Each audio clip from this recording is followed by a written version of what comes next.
Криспе жылжымалы радары Шымкент көшелеріне ағымдағы жылдың маусым айында орнатылған. Осы уақытта 22 мың мен 68 мың теңге аралығындағы айыппұл 27 мыңға жуық жүргізушіге салынған. Құрылғы шаһардағы жол көлік оқиғалары көп орын алатын Қонаев, Бәйдібек би даңғылы, Төлеметов, Арғынбеков көшелеріне қойылған. Көлікті 50-70 метр қашықтықтан түсіретін құрылғының жол бойына қойылу тәртібі қандай? Құрылғының алдында ешқандай ескерту тақтайшасы болуының қажеті жоқ. Өйткені елді мекенде 60-тан артық, 60 шақырымнан артық жүруге мүмкіншілік жоқ екен. Сол себепті бұл құрылғыда 60 шақырымда қойылған, ешқандай халық оған наразылық тудырудың қажеті жоқ деп ойлаймыз. Және автокөлік, арнайы спец автокөлік бұл құрылғының қасында тұрудың қажеті жоқ.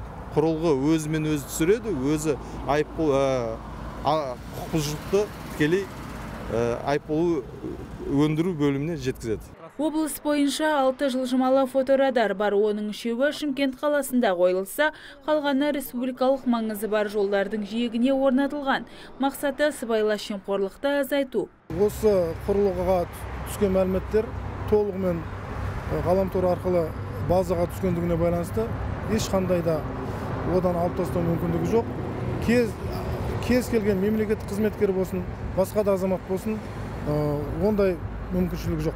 Мемлекеттік автокөліктер 30-ға жуық автокөліктер осы құрылғыға жоғары жылдамдықпен түскен, бірақ барлығы да айыппұлды толығымен төлеген. Қалтасы қағылған жүргізушілердің кейбірі енгізілген айыппұл мөлшерінің тым жоғары болғанына наразы.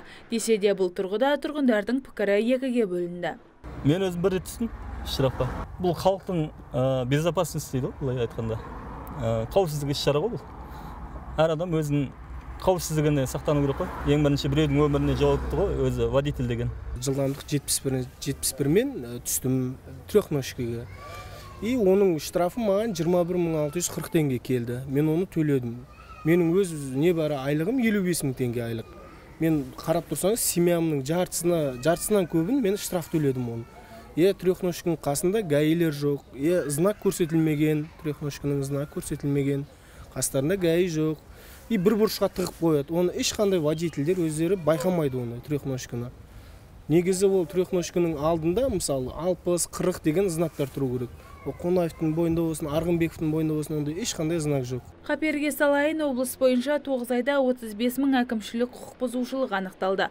Қорыта айтқанда, Криспе қондырғысын ешқандай ескерту белгісіз көше бойына орналастыру заңға қайшы емес дейді мамандар. Сондықтан көлік иелері жылдамдықты шамадан тыс асырмаса, қомақты айыппұл арқаламайды. Таңшолпан Шамбай, Нұрлан Алтынбеков, Абзал Турабеков, ТВК телеарнасы.